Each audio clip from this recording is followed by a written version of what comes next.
എന്നോട് ക്ഷമിക്കമ്മ. എൻ്റെ ഭാഗത്തൊന്നും ഇനി ഇങ്ങനൊന്നും സംഭവിക്കാതിരിക്കാൻ ഞാൻ പരമാവധി ശ്രമിക്കാം. മതി. അമ്മയ്ക്ക് എൻ്റെ മക്കളെ വിശ്വാസ. ഇത് ഒരു നിമിഷത്തെ ചിന്തയാണ് മനുഷ്യ മനസ്സിനെ വഴിതെറ്റിക്കുന്നത്. അത് ഇപ്പൊ നല്ല സൗഹൃദങ്ങളില്ലാത്തതിന്റെ കുഴപ്പമാണെന്നേ അമ്മ പറയൂ. നീ വിചാരിച്ചാൽ നമ്മുടെ ഈ വീട്ടിൽ തന്നെ നിനക്ക് നല്ല സൗഹൃദങ്ങൾ ഉണ്ടാവും. എന്തിന്, ഈ അമ്മ പോലും നിന്നോടൊപ്പം ഉണ്ട്. വഴി തെറ്റിക്കാൻ 100 പേരുണ്ടാവും മക്കളെ. നല്ല വഴി കാണിച്ചു തരാൻ ഒരാളെ പോലും ഇന്ന് കിട്ടത്തില്ല. പഠിക്കുന്ന സമയം ഒഴിച്ച് മറ്റുള്ള സമയങ്ങൾ മുറിക്കാത്തടച്ചിരിക്കരുത്. ഒന്നുമില്ലെങ്കിലും നിനക്ക് അടുക്കളയിൽ കയറി അമ്മയോ മയേച്ചിനെയോ ഒക്കെ സഹായിക്കാലോ. ഇനി അങ്ങനെയൊക്കെ ചെയ്യണം കേട്ടോ. ശരി അമ്മ. ബാനു, ഇനി എന്ത് വിഷമം ഉണ്ടായാലും അമ്മയോട് പറയണം. ശരി അമ്മ. വാ വാ.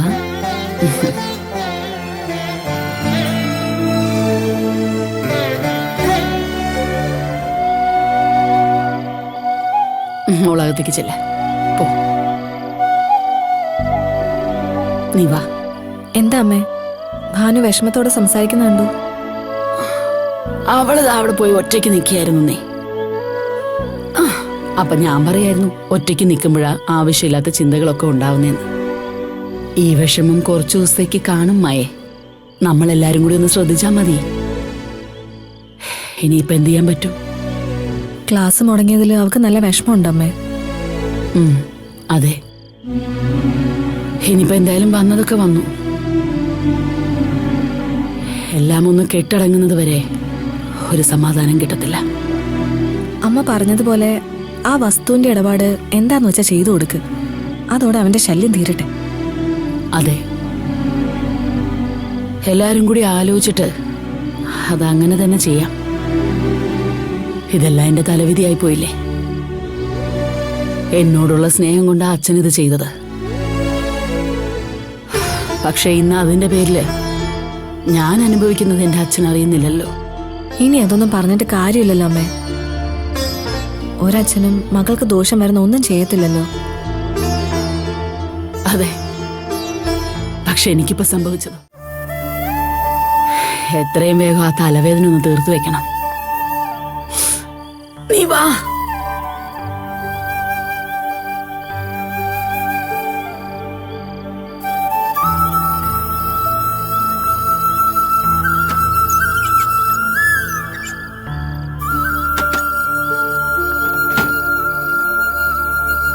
താൻ കാര്യങ്ങളൊക്കെ പറഞ്ഞപ്പോ ഭരത്തിന്റെ അഭിപ്രായം എന്തായിരുന്നു? ഇതുവരെ അവനോട് ഇതൊന്നും പറയാത്ത എന്താന്ന് അവൻ ചോദിച്ചു. ഇപ്പൊ തന്നെ സൂര്യ പറഞ്ഞതുകൊണ്ടാ ഭരത്തിനോട് ഞാനെല്ലാം പറഞ്ഞത്.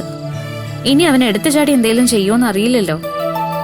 എന്തായാലും തന്റെ അത്ര എടുത്തുചാട്ടമൊന്നും ഭരത് കാണിക്കില്ല. അവരെന്തൊക്കെയോ കണക്ക് കൂട്ടലായിട്ട് ഈ നാട്ടില് വന്നത്. അതെന്താണെന്ന് ആദ്യം കണ്ടുപിടിക്കണം. അമ്മയ്ക്ക് മാത്രമായിട്ട് അറിയാവുന്ന എന്തൊക്കെയോ കാര്യങ്ങളുണ്ട് സൂര്യ. അല്ലെങ്കിൽ പിന്നെ അമ്മയോട് അയാൾക്ക് ഇത്ര ദേഷ്യം തോന്നേണ്ട കാര്യമില്ലല്ലോ. ആന്റി എന്തായാലും കള്ളം പറയേണ്ട കാര്യമില്ലല്ലോ ഭാവന. അന്ന് നടന്നൊക്കെ അവിടെ കഴിഞ്ഞില്ലേ. പിന്നെന്തിനെ വർഷങ്ങൾക്ക് ശേഷമുള്ള ഈ മടങ്ങി വരവ്?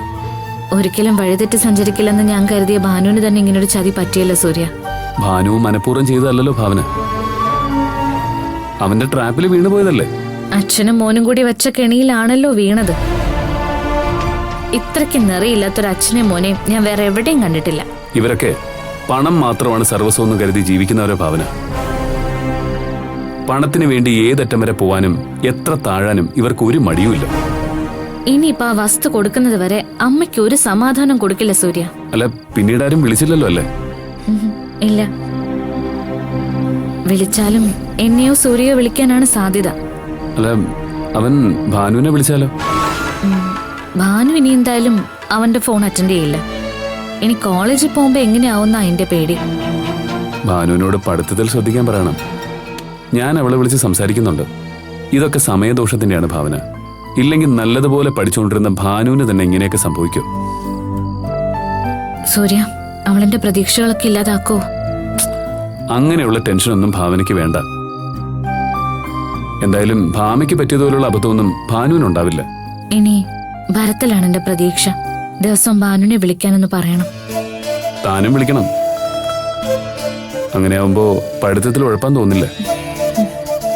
തീരെ നിവൃത്തിയില്ലെങ്കിൽ കുറച്ച് ബുദ്ധിമുട്ടിയിട്ടാണെങ്കിലും ഭാനുവിനെ മറ്റേതെങ്കിലും കോളേജിലേക്ക് മാറ്റാം. അതൊന്നും നിസ്സാരമായിട്ട് നടക്കില്ല സൂര്യ. ശ്രമിക്കാമല്ലോ.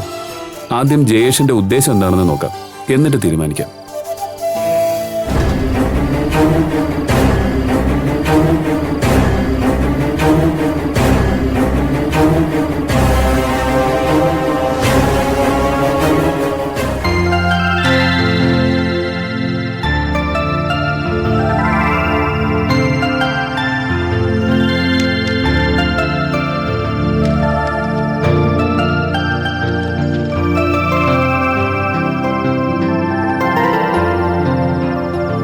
ബാനു, ഏട്ടാ, എന്ത് പ്രശ്നമുണ്ടെങ്കിലും അത് പഠിത്തത്തെ ബാധിക്കില്ലെന്ന് പറയാനാണ് ഞാൻ വന്നത്. പക്ഷേ എനിക്കത് പറയേണ്ടി വന്നില്ല. പിന്നെ എന്ന് കരുതി എപ്പോഴും പഠിച്ചുകൊണ്ടിരിക്കാനും പാടില്ല. ഇടയ്ക്കൊക്കെ കുറച്ച് റിലാക്സ് ഒക്കെ വേണം. ഇതുവരെ ഞാൻ നിന്നോടൊന്നും ചോദിച്ചിട്ടില്ല. ഇപ്പൊ ചോദിക്കണമെന്ന് തോന്നി. പറയാൻ നിനക്ക് ബുദ്ധിമുട്ടില്ലെങ്കിൽ ഈ ഏട്ടനോട് നീ പറ. ജയേഷിനെ പരിചയപ്പെട്ടത് എങ്ങനെയാണെന്ന് തുടക്കം മുതൽ നീ പറ. സാധാരണ ഒരേ ബാച്ചിലുള്ളവർ തമ്മിലാണ് സൗഹൃദത്തിലാവാൻ ചാൻസ് കൂടുതൽ. അല്ലാതെ സംഭവിക്കണമെങ്കിൽ എന്തെങ്കിലും ഒരു ഇൻസിഡന്റ് ഉണ്ടാവണം. നിങ്ങൾക്കിടയിൽ അങ്ങനെ എന്തെങ്കിലും ഉണ്ടായിട്ടുണ്ടോ? ഇല്ല ഏട്ടാ. അവിചാരിതമായിട്ട് കോളേജ് ക്യാമ്പസിൽ വെച്ച് ജയേഷിനെ പരിചയപ്പെടുകയായിരുന്നു. എന്തു പറഞ്ഞ പരിചയപ്പെട്ടത്? എന്നെ എവിടെ വെച്ച് കണ്ടിട്ടുണ്ട്, എവിടെയാ വീടെന്നൊക്കെ ചോദിച്ചിട്ടാ പരിചയപ്പെട്ടത്. ഞാനും സ്വാഭാവികമായിട്ട് മറുപടി പറഞ്ഞു. പിന്നെ എന്നാ നിങ്ങൾ തമ്മിൽ കണ്ടത്? പിന്നെ 4-5 ദിവസം ഞാൻ കണ്ടിട്ടില്ല. വീണ്ടും കൂട്ടുകാരികൾക്കൊപ്പം ലൈബ്രറിയിൽ നിൽക്കുമ്പോഴാ ഞാൻ അവനെ അവിടെ വെച്ച് കാണുന്നത്. എന്നെ കണ്ടുവന്ന് സംസാരിക്കുകയായിരുന്നു. പിന്നെ പല ദിവസങ്ങളിലും തമ്മിൽ കാണാറുണ്ടായിരുന്നു. എപ്പോഴെങ്കിലും നീ അവനോട് അങ്ങോട്ട് പോയി സംസാരിച്ചിട്ടുണ്ടോ? ഉണ്ട് ഏട്ടാ. ക്യാമ്പിന്റെ കാര്യം വന്നപ്പോൾ എനിക്ക് സംസാരിക്കേണ്ടി വന്നിട്ടുണ്ട്. അല്ല, എന്തായിരുന്നു അതിനുള്ള കാരണം?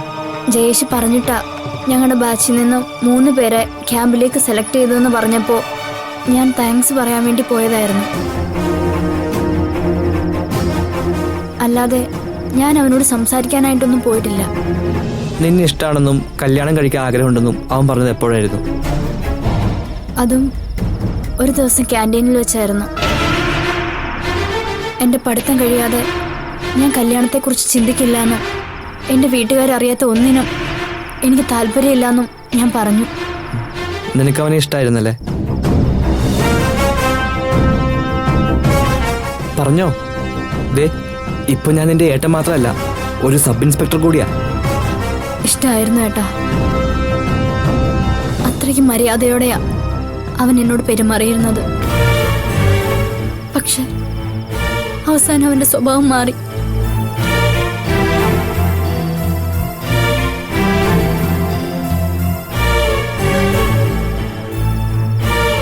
അവനൊരു ലോക ഫ്രോഡാണ് മോളെ.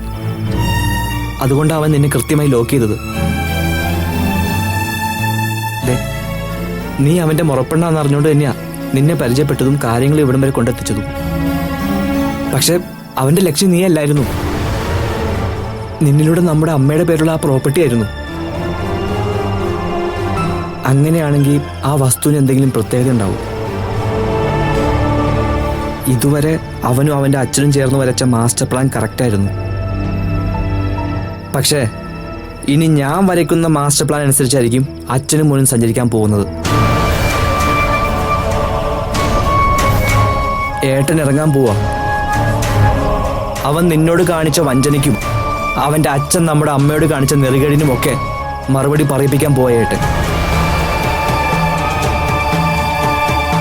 പറ, ഞാൻ ഇങ്ങനെ ഒരു തീരുമാനം എടുത്തതിൽ നിനക്ക് എന്തെങ്കിലും എതിരെ അഭിപ്രായം ഉണ്ടോ? ഒരിക്കലും ഇല്ല ഏട്ടാ. ഇനി ഒരു പെണ്ണിനോടും അവൻ ഇങ്ങനെ പെരുമാറരുത്. ഓക്കെ മോളെ. പിന്നെ എന്തുണ്ടെങ്കിലും ഏത് സമയത്തും നീ ഈ ഏട്ടനോട് പറയണം. പറയേട്ടാ.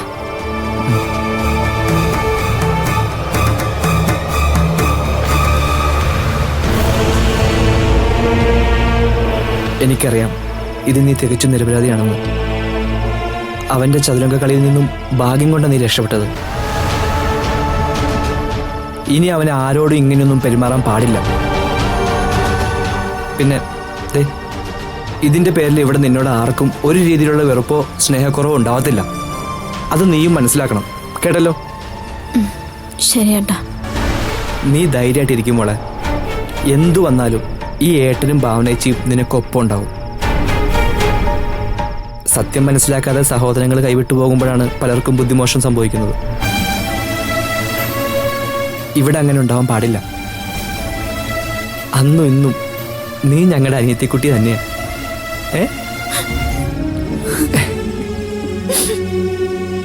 ഹേ, ഇക്കാര്യം ഓർത്ത് ഇനി നീ വിഷമിക്കണ്ട. പഠിക്ക്. മിടുക്കിയായി പഠിച്ച് നമ്മുടെ ചേച്ചിയുടെ സ്വപ്നം യാഥാർത്ഥ്യമാക്കണം. കേട്ടല്ലോ? ശരിയേട്ടാ. എന്നെ കണ്ടില്ലേ? കുറച്ചൊക്കെ ഞാനും തെറ്റുകൾ ചെയ്തിട്ടുണ്ട്. എങ്കിലും അവസാനം ഞാൻ എൻ്റെ ലക്ഷ്യത്തിലെത്തിയില്ലേ? സമയദോഷം വരുമ്പോൾ എല്ലാവർക്കും പ്രശ്നങ്ങളുണ്ടാവും മോളെ. അതൊക്കെ ബുദ്ധിപൂർവ്വം നമ്മൾ തരണം ചെയ്യണം. അത്രേ ഉള്ളൂ. ഞാൻ പഠിക്കുവേട്ടാ. എൻ്റെ ചേച്ചിയുടെ സ്വപ്നം പോലെ, എൻ്റെ ആഗ്രഹം പോലെ ഞാനൊരു ഡോക്ടർ ആവുകയും ചെയ്യും. മിടുക്കി.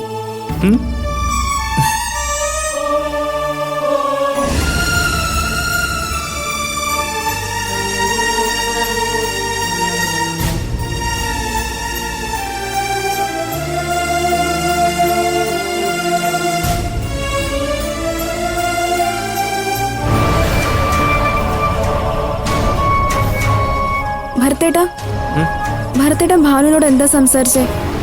ഞാൻ ഇതുവരെ ആ ജയേഷിനെ കുറിച്ചൊന്നും ഭാനുവിനോട് സംസാരിച്ചിട്ടുണ്ടായില്ലല്ലോ. ഇനിയിപ്പോൾ എന്തായാലും അവനുമായിട്ടുള്ള മാരേജ് നടക്കത്തില്ല. അപ്പൊ പിന്നെ അവൻ ഭാനുവിനെ ശല്യം ചെയ്യാനുള്ള സാധ്യത എന്തായാലും ഉണ്ട്. അങ്ങനെ അങ്ങ് കണ്ടില്ലെന്ന് വയ്ക്കാൻ പറ്റത്തില്ലല്ലോ. ഭരത്തേട്ടാ, ആ വസ്തു കൊടുക്കുന്നതോടെ പ്രശ്നങ്ങളൊക്കെ തീരുമെങ്കിലും തീരട്ടെ ഭരത്തേട്ടാ. വസ്തു കൊടുക്കുന്നതും കൊടുക്കാത്തതൊക്കെ രണ്ടാമത്തെ കാര്യമാണ്. അവനെ പറ്റി അറിഞ്ഞിടത്തോളം അവൻ വെറും ഫ്രോഡാ. ഈശ്വര. അതെ അരുന്ധതി, ആരുടെയൊക്കെയോ ഭാഗ്യം കൊണ്ടാ ഭാനു അവന്റെ കയ്യിൽ നിന്ന് രക്ഷപ്പെട്ടത്. അവൻ ഭാനുവിനെ മനഃപൂർവ്വം കണ്ടെത്തുകയായിരുന്നു. എന്നാലേ അവനെ വെറുതെ വിടരുത് ഭരത്തേട്ടാ. വരട്ടെ അരുന്ധതി, ഇനി എന്താണ് അവരുടെ നീക്കം അറിയണം. അതിനു മുൻപ് മുത്തശ്ശ അമ്മയുടെ പേർക്ക് വാങ്ങിയ വസ്തു എവിടെന്ന് കണ്ടുപിടിക്കണം. അതെങ്ങനെ കണ്ടുപിടിക്കും? അല്പം ബുദ്ധിമുട്ടിയാലും ഞാൻ കണ്ടുപിടിക്കും. അങ്ങനെ വിടാൻ പറ്റത്തില്ലല്ലോ. ആന്റിക്ക് ചിലപ്പോ അറിയാമെങ്കിലോ? അമ്മയ്ക്ക് അറിയുമെന്ന് തോന്നുന്നില്ല. ചിലപ്പോ എന്തെങ്കിലും ഒരു സൂചന കിട്ടിയാലോ?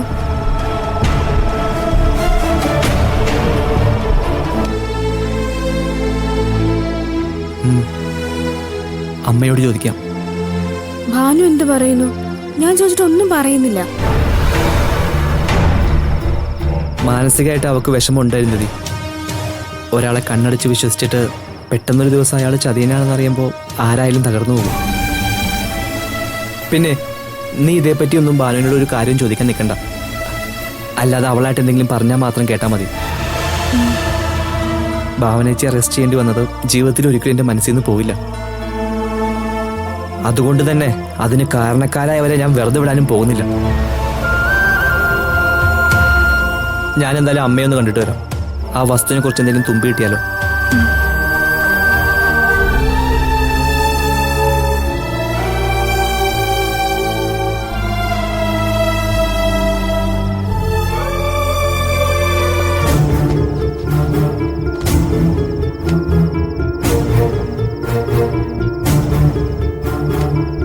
അമ്മേ, ഞാൻ കരുതി അമ്മ കിടന്നാണെന്ന്. എന്താണ് അമ്മേ, ഞാൻ എത്ര ആലോചിച്ചിട്ടൊന്നും വ്യക്തമാത്തോണ്ട് അമ്മയോട് എന്നെ ചോദിക്കാന്ന് വിചാരിച്ചത്. എന്താ കാര്യം? അമ്മയ്ക്ക് വേണ്ടി മുത്തശ്ശൻ എവിടെയാ വസ്തു വാങ്ങിയിട്ടുള്ളതെന്നറിയോ? ഇതൊക്കെ എന്തിനാണ് നമ്മൾ അറിയുന്നത്? ആ തലവേദന എങ്ങനെയെങ്കിലും ഒഴിച്ചുകൂടാനാണ് ഞാൻ നോക്കുന്നത്. അമ്മയുടെ ഇഷ്ടം പോലെ തന്നെ നടക്കട്ടെ. എന്നാലും ഒന്ന് അറിഞ്ഞിരിക്കുന്നത് നല്ലതല്ലേ? എന്നിട്ട് നമുക്ക് എന്ത് നേടാനാ? അമ്മേ, ഇവിടെ നമ്മൾ സീരിയസ് ആയിട്ട് ചിന്തിക്കേണ്ട കുറേ കാര്യങ്ങളുണ്ട്. ഭാവനേച്ചി ആ വീട്ടിൽ കയറി അച്ഛനെയും മകനെയും തല്ലിയിട്ട് മൊബൈൽ ഫോൺ തല്ലിപ്പൊടിച്ചതാണ് പ്രധാന കേസ്. എന്തു വന്നാലും ജാമ്യം കൊടുക്കില്ലെന്നായിരുന്നു മുകളിൽ നിന്നുള്ള ഓർഡർ.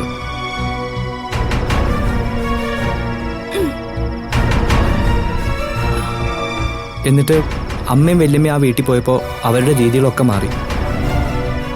മുത്തശ്ശൻ അമ്മയുടെ പേരിൽ വാങ്ങിയിട്ടിരിക്കുന്ന വസ്തു അവർക്ക് എഴുതി കൊടുത്ത ആ കേസ് പിൻവലിക്കാമെന്നല്ലേ അവർ പറഞ്ഞത്.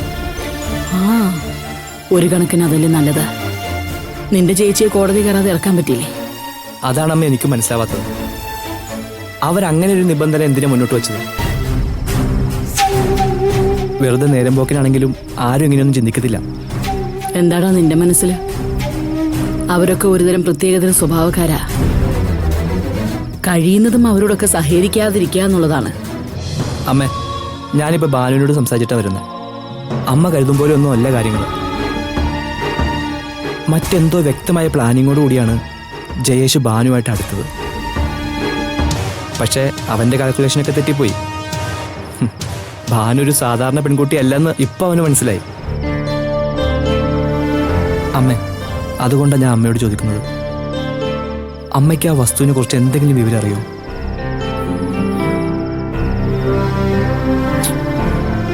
ഇല്ലടാ, സത്യമായിട്ടും ഞാനിതുവരെ ഒന്നും അറിഞ്ഞിട്ടില്ല. ചിലപ്പോ അച്ഛൻ എന്നോട് പിന്നീടെങ്ങാനും പറയാന്ന് വിചാരിച്ചു കാണുമായിരിക്കും. അത് ചിലപ്പോൾ ശരിയായിരിക്കും അമ്മേ. അമ്മ കിടന്നോ, ഞാൻ ചോദിച്ചെന്നേ ഉള്ളൂ. ഭരത്തായി, എന്തമ്മേ? ഇങ്ങ് വാ.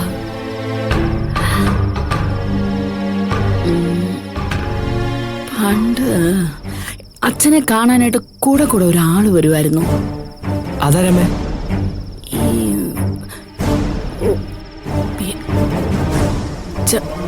ചന്ദ്രശേഖരൻ. തയ്യക്കടക്കാരനാ. അയാൾക്ക് വസ്തുവിന്റെ കച്ചവടം ഉണ്ടായിരുന്നു.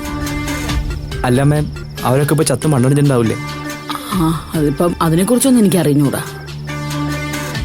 അന്ന് അങ്ങേർക്ക് നിന്റെ അച്ഛന്റെ പ്രായം ഉണ്ടായിരുന്നു. വേണമെന്നുണ്ടെങ്കിൽ നീ ഒന്ന് അവിടെ ചെന്ന് തിരക്കി നോക്ക്. ഇടവക്കോട് ഭാഗത്തായിരുന്നു അങ്ങേരെ തയ്യക്കട. പക്ഷെ അതൊക്കെ ഇപ്പൊ ഉണ്ടോന്ന് പോലും എനിക്കറിയത്തില്ല. എന്റെ ഓർമ്മയിൽ ഒരു തെളിവേ ഉള്ളൂ. ഇപ്പം അയാളെ കുറിച്ച് അറിയാവുന്ന ആരെങ്കിലും ചിലപ്പോ അവിടെ കാണാതിരിക്കത്തില്ല. നീ വേണമെങ്കിൽ അവിടെ വരെ ഒന്ന് ചെന്ന് തിരക്കി നോക്ക്. ശരിയമ്മേ, ഞാനൊന്ന് ശ്രമിച്ചു നോക്കാം. അമ്മ കിടന്നു. ഞാൻ കിടന്നോളാം.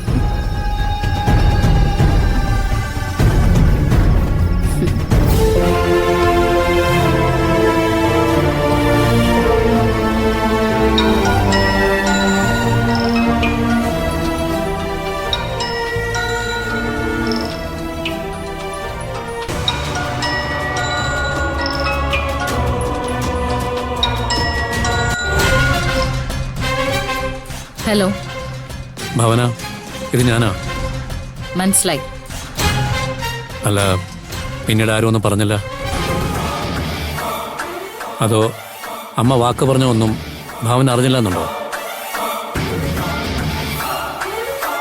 അറിഞ്ഞില്ലെങ്കിൽ ഞാൻ തന്നെ ഭാവനയോട് പറയാം. എൻ്റെ അച്ഛൻ എന്ന് പറയുമ്പോൾ ഭാവനയുടെ മുത്തശ്ശൻ. എൻ്റെ അമ്മയോട് പറയാതെ രഹസ്യമായി നിന്റെ അമ്മയുടെ പേരിൽ വാങ്ങിയിട്ടിരുന്ന ആ വസ്തു എനിക്കും എൻ്റെ അമ്മയ്ക്കും അവകാശപ്പെട്ടതാണ്.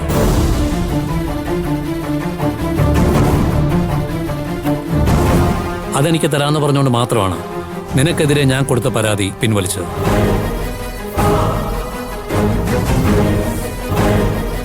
ഇല്ലെങ്കിൽ വീട് കയറി ഞങ്ങളെ ആക്രമിച്ചതിന് ഞാൻ നിന്നെ കുറെ നാള് അഴി എണ്ണിക്കുമായിരുന്നു. അതുകൊണ്ട് എത്രയും വേഗം എൻ്റെ ചേച്ചി പറഞ്ഞതുപോലെ ചെയ്യണം. ഭാവന തന്നെ മുൻകൈയെടുത്ത് ചെയ്യിപ്പിക്കണം. പിന്നെ എൻ്റെ മകൻ കാരണം ഭാവനയുടെ അനുജത്തിക്ക് അല്പ പേരുദോഷം ഉണ്ടായെന്ന് എനിക്കറിയാം. നിങ്ങൾക്കെല്ലാം സമ്മതമാണെങ്കിൽ ജയേഷിനെ കൊണ്ട് ഭാനുവിനെ വിവാഹം ചെയ്യിക്കാൻ ഞങ്ങൾക്ക് സമ്മതമാണ്. അത്രയ്ക്ക് വലിയൊരു ഔദാര്യം ഞങ്ങളോട് കാണിക്കണോ മാമ? അപ്പോ ബന്ധം മറന്നിട്ടില്ല. കിട്ടാതെ കിട്ടിയ ബന്ധമല്ലേ മാമ, അപ്പൊ പിന്നെ എങ്ങനെ മറക്കാനാ? വേറെന്തെങ്കിലും പറയാനുണ്ടോ? പറയാനുള്ളതൊക്കെ ഞാൻ പറഞ്ഞല്ലോ. ഇന്ന് തന്നെ ഭാവന അമ്മയോട് സംസാരിക്കണം. എന്നിട്ട് ഭാവന ഇവിടെ വന്ന് മറുപടി പറയണം. ഞാൻ നേരിട്ട് തന്നെ വരണമെന്ന് നിർബന്ധമാണോ? അതെ, ഇത്തരം കാര്യങ്ങൾ ഫോണിലൂടെ സംസാരിക്കാൻ എനിക്ക് താല്പര്യമില്ല. ഓക്കെ, ഞാൻ അമ്മയോട് സംസാരിച്ചിട്ട് വിളിക്കാം. ഓക്കെ ഭാവന, എത്രയും വേഗം മറുപടി കിട്ടണം.